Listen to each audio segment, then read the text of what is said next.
We're going to take the North and never give it back. So that's a good pick. You get the corner. I got to go bold, right? I got to go bold for this. Yeah, she's got some nice long Welcome hair. back to the Unbearable Sports Podcast. I'm your host, Brad Barron. Make sure to like and subscribe out there on YouTube and rate the show 5 stars everywhere that you get your podcast. What is going on a rainy Thursday?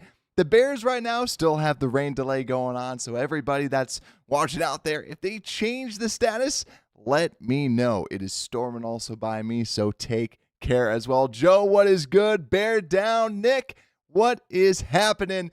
Also, if anybody caught it, I actually went live a couple minutes ago.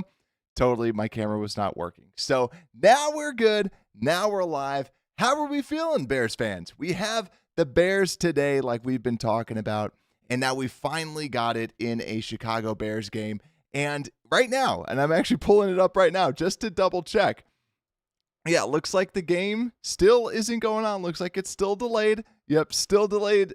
So I'm just going to go through with this to hopefully make sure that it's all good. I think that this is, I can't see them trying to go back and make this game end up going down. So what I want to do is I want to break this down as if this was the game was over. So what I want to do is I want to break down what the Bears game is currently.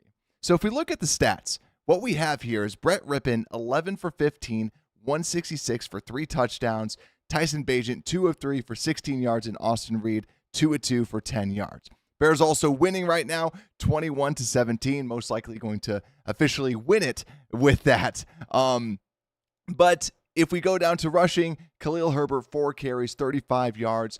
Roschon Johnson, 6 carries for 24 yards. And Felton, 3 carries for 14 yards.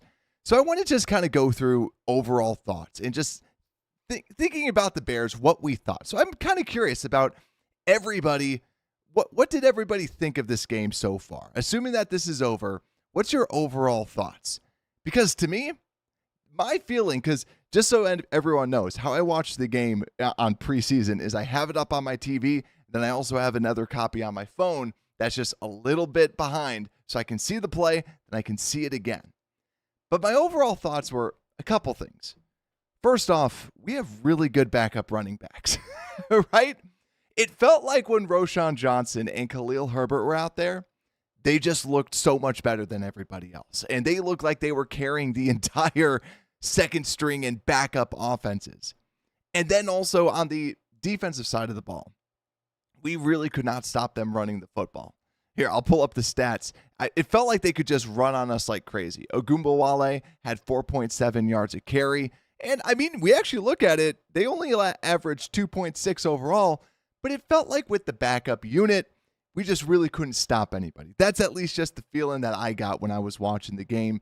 And also just re-watching it, I saw a lot of like Zach Pickens being pushed around and defensive tackles not really kind of holding their ground a little bit. And I just felt like the defense could have at least stepped up, and then we stepped up later on. And I thought that there was another handful of players that we'll talk about. Stock up, stock down, just overall. But I felt like also too, Brett Rippon was just ripping it out there, looked crazy. And then also I see Greg out there saying Colin Johnson, agreed. Colin Johnson was looking really good. We talked about it. This guy is a possession wide receiver. But man, he just looked good out there. And he's a solid player. Like to me, he's like an upgrade over EQ with just how he can at least catch. Just he has that next level. And also it was nice to see him out there with the special teams. But also, what did people think about special teams? I thought that special teams, the new kickoff, I felt like it could really, really, really do some damage. I think that you could see a lot more touchdowns taking place. But also, I'll actually bring up my first stock up player because I'm not there yet, but we'll talk about my first stock up player.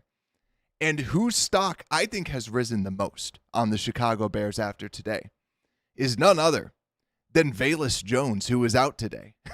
Because you think about it, Tyler Scott looked terrible returning the kicks. Do you want Tyler Scott returning those kickoffs? No. Then also, too, Josh Jackson didn't look that much better returning kicks. And you look at the punts, Dante Pettis fumbles a punt. What about Velus? And I think, I know like a lot of us Bears fans were like, where is Velus? We want to see Velus out there just because, okay, do something. But Velus's stock, believe it or not, is up because all the people that were supposed to take his job showed why he still is probably going to have a job. Because Scott didn't look good. Even like when they did the little end around, he just looked clumsy out there. And after the second time he returned a kick, I'm like, okay, please, the kid's going to hurt himself. Don't put him back out there. So Velus to me is actually, I will start out and say he is my biggest stock up player because he didn't play today. And everyone else that took his spot, not so great. But other players that were out, Amagaji, we knew that. Coleman Shelton, like we mentioned. Gerald Everett, Mercedes Lewis, Roman Dunze, those backups, Jacob Martin, Jack Sanborn. Didn't see Noah Sewell out there. He might have been, but I crossed him off. Then Jonathan Owens, obviously because of the Olympics. And then Torrey Taylor. We weren't able to see the crocodile punter. That was the other thing. I was like, come on. I mean, it's good for Carlos Waitman just because he can at least get his name out there a little bit more. But still, I want to see Torrey Taylor out there. So let's continue talking about this, and let's get into the backups. Whose backups do I think their stock went up, and who's kind of went down? So here, I'll pull up my list because I haven't had enough time to like transfer it over to my computer as I'm kind of going through this. So, couple things.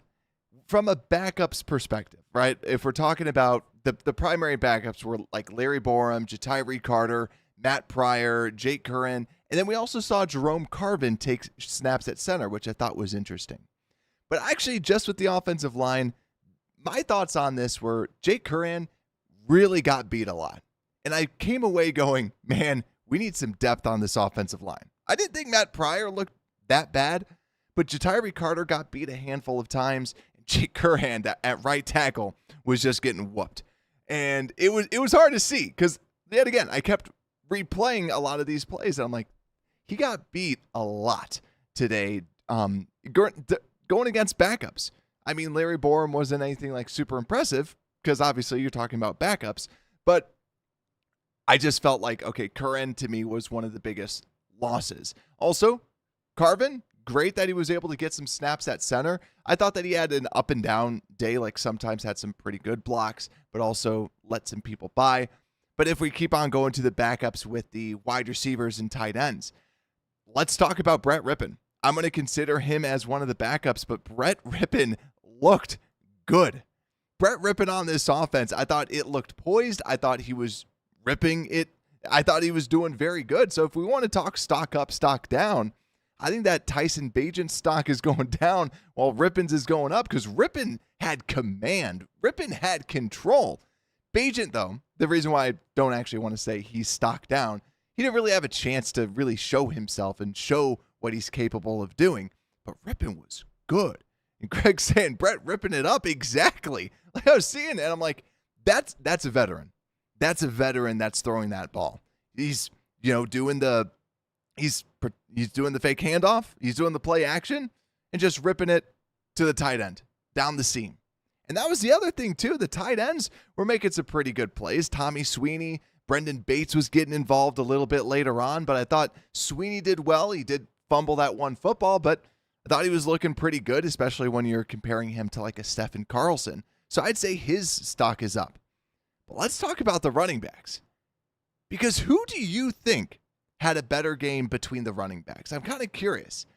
Did you think Khalil Herbert? Did you think Roschon Johnson? Because to me, Roschon Johnson looks smooth. He's a smooth operator. He can kind of hide behind the line, and he was getting his yards. But then Khalil Herbert, man, that's why Khalil Herbert's good. He's not the sexy running back, but dude, the guy just finds a hole. He got 8 yards. He was averaging 8 yards or whatever it was. Let me pull that up. 8.8 yards. Roschon just 4 yards. Roschon is just, and that's why I think if Swift were to go down, I think Herbert is going to do it. I think that Herbert overall is going to be the starter if Swift were to go down. And I think Roschon, maybe on like week 1, week 2, might get more snaps. But I think that I think that Roschon's going to be kind of that third down back, and then Herbert's going to be that backup because, man, he is smooth. Also, it's official. Thank you so much, guys. Game over. Bears end up winning. Also, Steppen, what is good? Let's go. Bears with the victory. And speaking of that, Victor, what is good, my friend? He's saying Rippin, Colin Johnson were the big winners. Carl Jones was very active as well. I agree. I definitely agree with that. But also just going through the backups too. Like I said, Tyler Scott is kind of one of my stock downs. Didn't really see much out of him. But the other wide receivers, you didn't see them get very involved. I'm just looking at the receiving yards right now, like from the backups, like just the basic backups. Because, yeah, Dante Pettis, 1 catch. That's really it. And no, Freddie Swain, 2 catches, 5 yards. But we got to talk about this. I don't know if he's considered 4th string because he's way down there on the depth chart.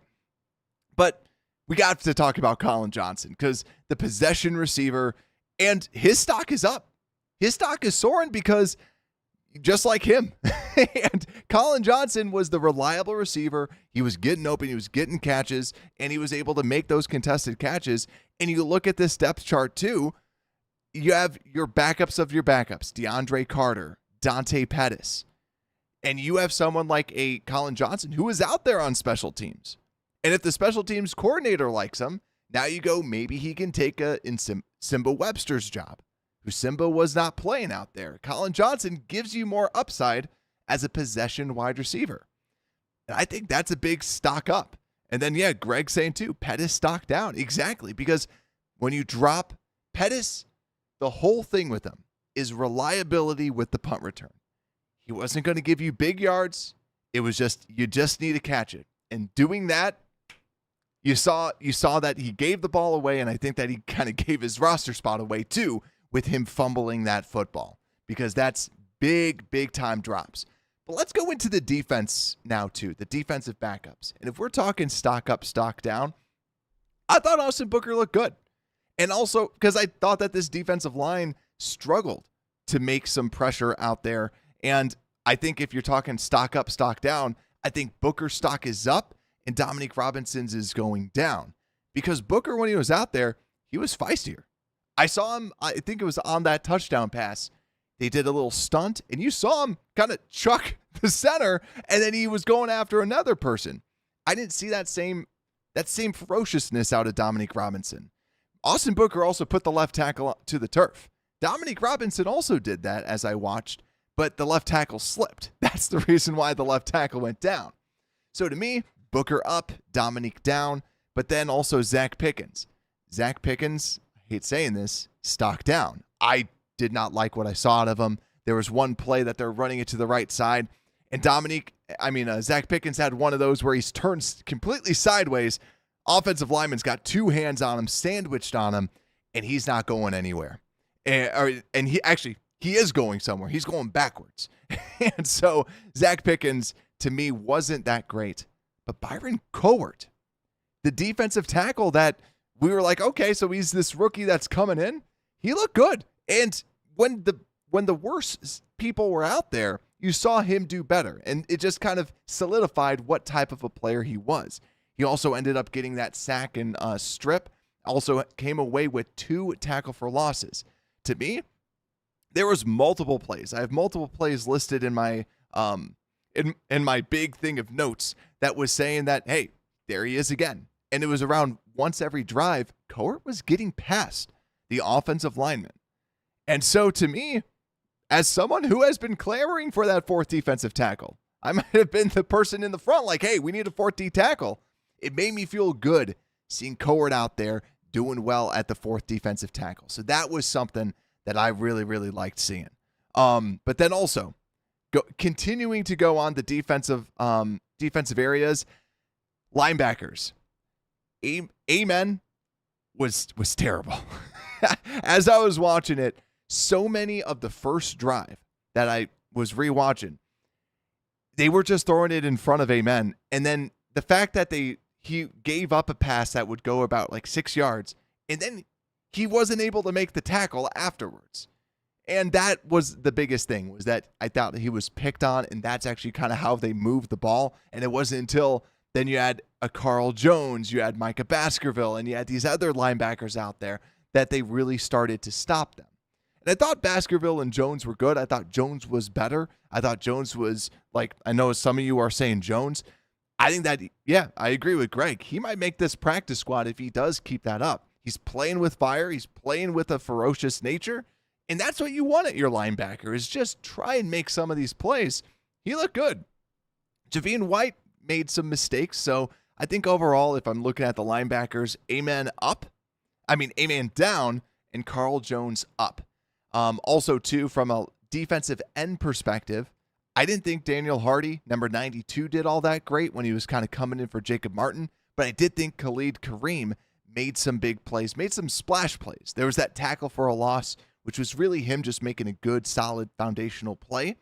But I thought that he played better than Hardy. So if we're talking about people that are kind of shifting spots, those were some of those players. And then in the secondary, if I'm talking about the backups, yet again, very hard for us to watch without the all-22. But someone that I want to shout out, Elijah Hicks. Because I think Elijah Hicks is someone that we kind of forget about because we have Jonathan Owens and Tarvarius Moore and Adrian Colbert. But Elijah Hicks is known for not being an in-the-box safety, not being a good tackler. But there was 2 plays that stood out. They were running it to the right-hand side, and really there was no one that could make this play. Elijah Hicks flies over and blows it up. Then another play, they ran right up the middle. I think we all saw this because it was one of those where they ran right up the middle. None of the linebackers are there, and the only person to stop the running back is Elijah Hicks. Elijah Hicks makes the tackle. That is what you got to do. So to me, Elijah Hicks, stock up. I thought that he played a good game. He made the tackles that he needed to do, and that's a big question in his game. So congratulations to him with that. But now, let's talk a little bit about some of these fourth string, the bottom of the barrel. We've already kind of talked about a handful of these, but I want to talk about the people that I did have highlighted. And Leon Jones. I thought Leon Jones had a very up and down day, and he's that undrafted rookie free agent corner that's not Reddy Stewart. But Leon Jones had a pretty good game. He broke up a couple passes. He almost had an interception, and then did break up a pass when he smacked someone trying to get the ball. But there was 2 plays that they threw it down, and he was the closest person in coverage. One looked like he was in man-to-man coverage. One looked like he was the zone corner in that. Yet again, hard to tell without the all-22 film. But Leon Jones, I thought, overall, pretty good for being an undrafted rookie player. Also, too, Reddy Stewart made that one big-time hit. I know a lot of us really liked seeing that. But Reddy Stewart, wish we could have seen a little bit more. He was just starting to get out there overall. So I was really hoping that we could see him, but unfortunately, not too much. Then, only other person I want to talk about, Keith Randolph made a pretty good dart to the backfield, but besides that, didn't really see much out of him. Then also just going through it, we saw Chroma at the very end. Chroma does look like one of those just incredible athletes, but I didn't see a lot of hand usage out of him. He did make a stop, kind of going back, but yeah, from the defense, nothing much. But from the very, very far backups, the only other people that I want to talk about, Bates looked Bates looked good. Sweeney looked kind of good. And I think some of those can potentially get rid of Stephen Carlson or kind of dethrone him. But Austin Reed, he threw it short like we said he would. But that's about it. I'm kind of just looking through this. Bill Murray, we haven't talked about Bill Murray. Bill Murray didn't really wow me. He just kind of was there. I thought that there was a couple times when I was watching his snaps that he was kind of blocking air a little bit and just wasn't really blocking someone in front of him. But I thought overall, just, it was a preseason game. I thought that some of them looked real good, some of them not so much. John Jackson, seeing him just return kickoffs kind of just looked like an ordinary guy, or an ordinary player out there. So overall, solid outing. But now, let's get into the player of the game. And then I might have some little laggers that I have out there. So I want to know, who gets your game ball? Who is your player of the game today?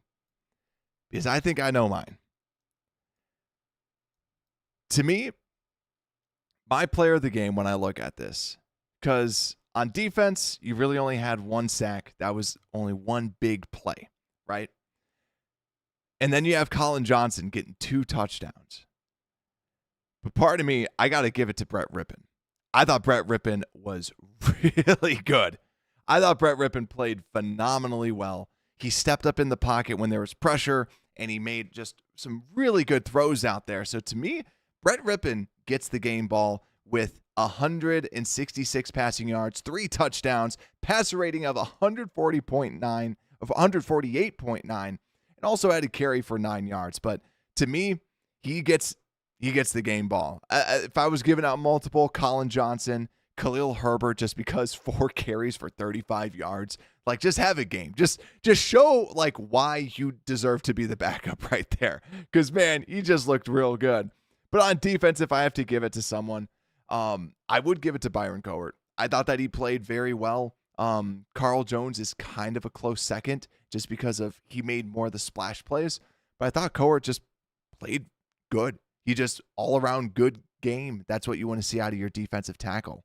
So that's what I have. And I'm just going to go through a little bit more on what I have actually in my notes just to kind of wrap things up. Because overall, like just lots and lots of different plays. I have like Baskerville kind of overran a couple plays. Josh Blackwell actually made a good outside play on an outside run. I forgot about that. And just going through it, like the offensive line, I felt like the line though overall just needed to be better. Offensive line and defensive line, there's definitely room for improvement. And when I was watching the game, I was going, all right, can we sign Yannick Ngakoue now? Like maybe Jacob Martin is something, but can we sign him now? Because man, that didn't look, it felt like we needed an upgrade at both of the lines. So just someone out there. But yet again, those aren't at least our starters. So that's why everyone needs to stay healthy, and hopefully then Karan Amagaji can come back on the offensive line and defensive line. We can sign one other player on the outside edge. But let me know. Bears win. First dub of the season or the preseason, and it felt good to watch some more Bears football. So if you haven't already, drop a like. It helps the channel out tremendously. Also, rate the show 5 stars everywhere that you get your podcast. Have a great night. Stay safe out there with all the rain. And with that, Unbearable Sports Podcast, we are out.